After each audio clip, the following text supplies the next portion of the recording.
बिल्कुल सही का जो ऑब्वियसली रिज़ल्ट चाहते थे वो नहीं आया। आई थिंक पॉजिटिव चीज़ ये थी कि जब आप पहले फील्डिंग करते हैं आपको पता होता है कि ऐसी पिच में फोर्थ इनिंग्स सबसे मुश्किल होगी, तो फर्स्ट इनिंग्स में आप कोशिश करते हैं कि ऑपोजिशन को जितना रिस्ट्रिक्ट कर पाएँ आप करें।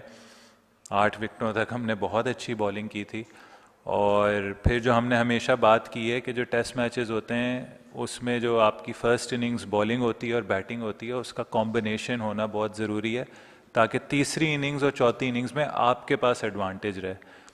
9 रन्स की अगर हम अपनी बैटिंग और बॉलिंग देखें, मिस्टेक्स देखें और उसके बाद देखें कि 9 रन्स की लीड वेस्ट इंडीज़ को मिली, आई थिंक वो क्रूशल टाइम था। कि जब हमने उनकी आखिरी 2 विकेटें हमने काफ़ी हमें महंगी पड़ी, और फिर जब बैटिंग में भी जब हम 119 पे 4 आउट थे, हम लोग 154 पे आउट हो गए। तो वही बात की है कि जब ऐसे कोलैप्सेस होंगे या दूसरी टीम के ऐसी पार्टनरशिप लगेगी, वो आपको मैच में पीछे कर सकती है। और अगर इसी सिचुएशन में आप जल्दी आउट करते, आप 200 पौने 200 रन्स करते, तो 100 रन्स की लीड अगर हमारी तरफ होती तो वो टेस्ट मैच ही कम्प्लीटली डिफरेंट होता। तो ये चीज़ सीखनी होगी कि इसमें टेस्ट मैच में वेट नहीं कर सकते। ऐसे टेस्ट मैचेस में पहले दिन ही ऐसी अपॉर्चुनिटीज़ आएंगी जिसमें टेस्ट मैच हारा या जीता जा सकता है। अक्सर टेस्ट मैचेस में टाइम लगता है, तीसरे दिन आके चीज़ें डिसाइड होती हैं, दूसरे दिन के एंड में होती हैं अगर 4 दिन का टेस्ट मैच होता है। बट ऐसी कंडीशंस में पहले दिन में ही टेस्ट मैचेस डिसाइड हो सकते हैं।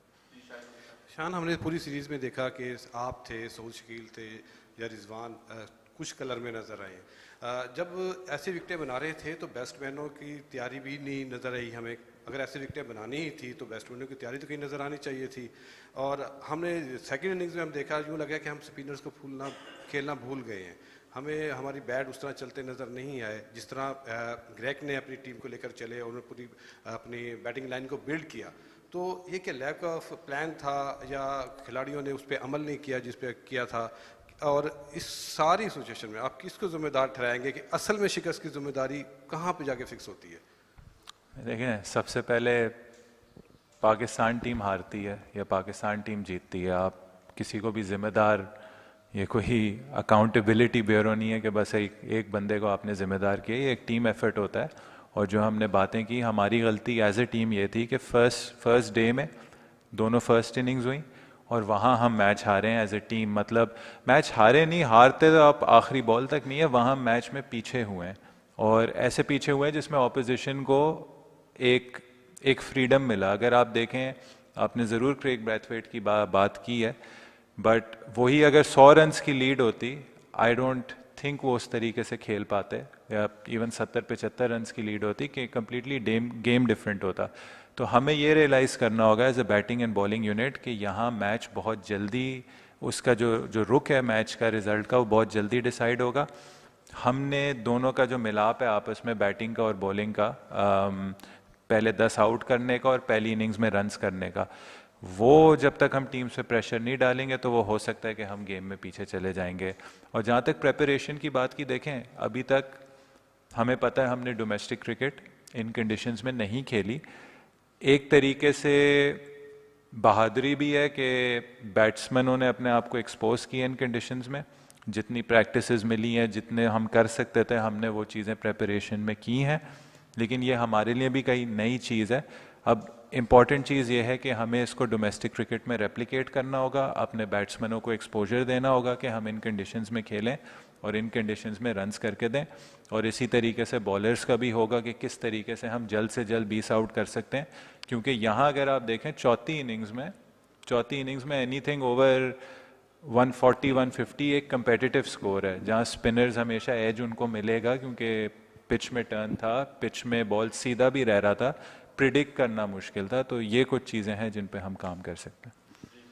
शान, अगर हमने देखा साउथ अफ्रीका के टूर में भी टेल एंडर्स ने हमें मैच हराया। यहाँ भी हमें अगर मेन फोकस करें तो सारे रिजल्ट पे, तो टेल एंडर्स आके बैटिंग करते रहे, स्कोर करते रहे, जिसकी वजह से हम इस टेस्ट मैच में बर्तरी नहीं हासिल कर सके। जिस तरह आप बात कर रहे हैं कि हमारी 100 रन्स की लीड होती तो हम मैच जीत जाते, वही टेल एंडर्स हमें मुश्किल में डाल रहे हैं। हमारे टेल एंडर उस तरह बैटिंग नहीं कर पा रहे, हालांकि आप एक घंटा आधा आधा घंटा उनको भी प्रैक्टिस करवा रहे हैं। क्या कहेंगे इस पर?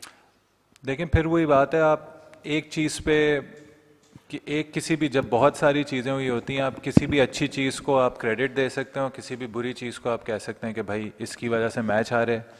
तो इसमें हमें थोड़ा सा ऑब्जेक्टिवली इस चीज़ को देखना चाहिए और इस तरीके से देखना चाहिए जी, ये एक एरिया ऑफ कंसर्न है, ये एक एरिया है जहाँ हमें इम्प्रूव करना होगा, और वो ये है कि हमें टेल को जल्दी आउट करना होगा। और ये हमने कई इंस्टेंसेस दिखाई भी हैं।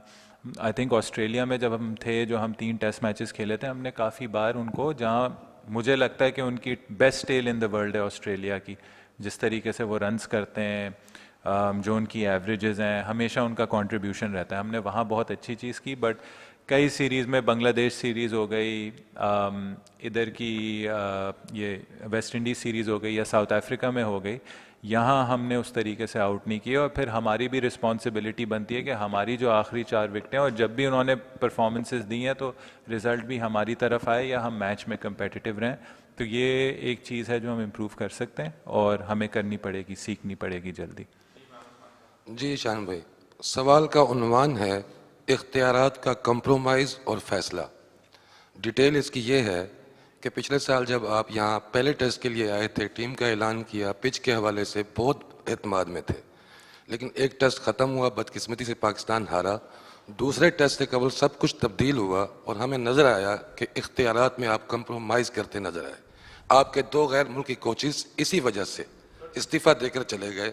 तो क्या आप समझते हैं आज जो नतीजा निकला है कहीं कंप्रोमाइज़ का नतीजा है?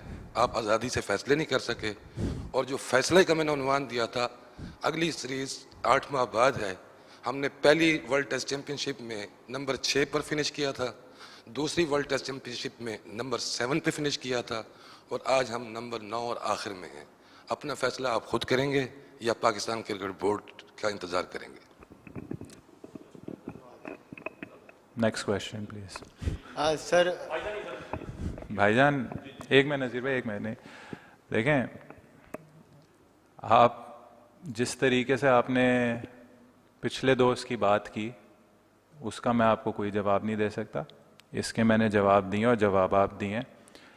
आप अगर फैक्ट पे बात करना चाहते हैं, आप फैक्ट पे बात करें। आपकी इन्फॉर्मेशन बिल्कुल इनएक्यूरेट है। एक टीम अनाउंस करने या ना करने से चीज़ें चेंज नहीं होती।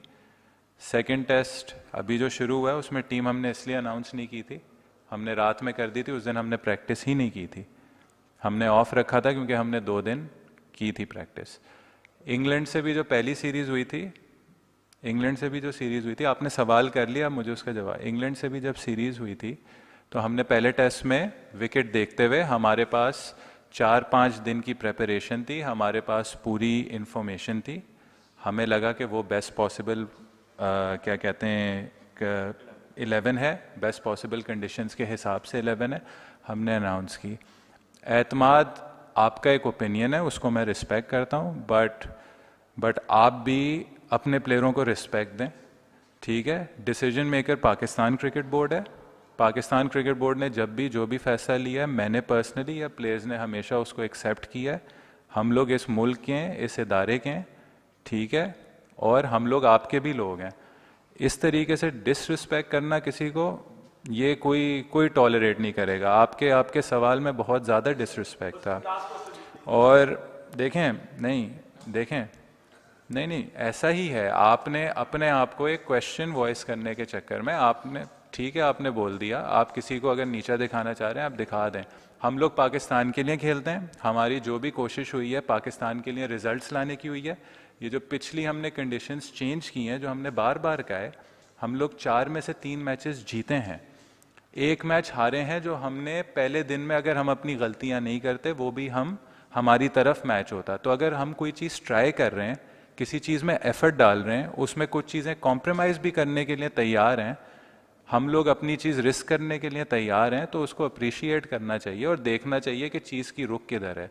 ये देख के क्रिक इन्फो मैं भी खोल सकता हूँ, गूगल मैं भी खोल सकता हूँ, गूगल आप भी खोल सकते हैं।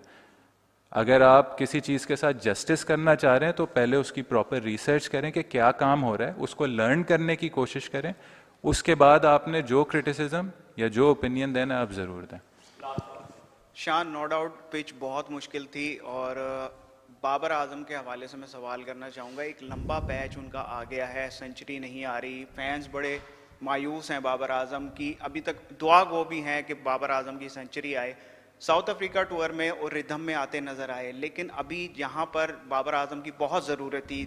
सेकंड इनिंग्स में लगा कि बाबर आजम अच्छा रिदम में आ रहे हैं, 31 स्कोर उन्होंने बनाए, अनलकीली आउट हो गए। तो आप क्या लगता है कि बाबर आजम कहाँ लैग कर रहे हैं, क्या मोराल डाउन होता जा रहा है? नहीं, देखें, उसकी उसकी जो बैटिंग एबिलिटी है वो नज़र भी आई, सेकंड इनिंग्स में भी नज़र आई। और ऐसा लग रहा था कि बस देखें, वो वक्त ऐसा था, 3 ओवर रहते थे, वो और सऊद शकील नॉट आउट आते तो एक हमारे पास एक एक्स्ट्रा वो होती कि एक बैट्समैन 30-40 पे सेट खेल रहा है, जो आप चाहते हैं इन कंडीशंस में। इन कंडीशंस में आपको एक ना एक बॉल पड़ना है। एज अ बैटिंग यूनिट हमने ये रियलाइज़ करना है कि किस तरीके से यहाँ शायद रियलिस्टिक होकर आप ये सोच सकते हैं जी 100 हो सकता है, ये कोई नहीं डिनाई कर रहा 100 नहीं हो सकता, लेकिन ज़्यादातर ऐसा होगा कि 100 नहीं होगा। तो किस तरीके से हम सब मिल के ऐसी कॉन्ट्रीब्यूशंस इसमें करें कि आने वाले के लिए आसान हो जाए, और हम एक चैलेंजिंग टोटल जो भी 200 प्लस स्कोर जो है, और अगर जिस दिन आप 300 करेंगे पहली इनिंग्स में, उस दिन तो मैच बिल्कुल आप वन साइडेड अपने उसमें ले जाएंगे। तो चाहे वो बाबर आजम हो, चाहे वो कोई और बैट्समैन हो, हमारे लिए लर्निंग ये है कि हमने राइट वक्त पे अटैक करना है, राइट वक्त पे रन्स करने हैं, और अपनी बॉलिंग को इतने रन्स करके देने हैं या चेस करके देने हैं जिससे पाकिस्तान मैच जीत सके।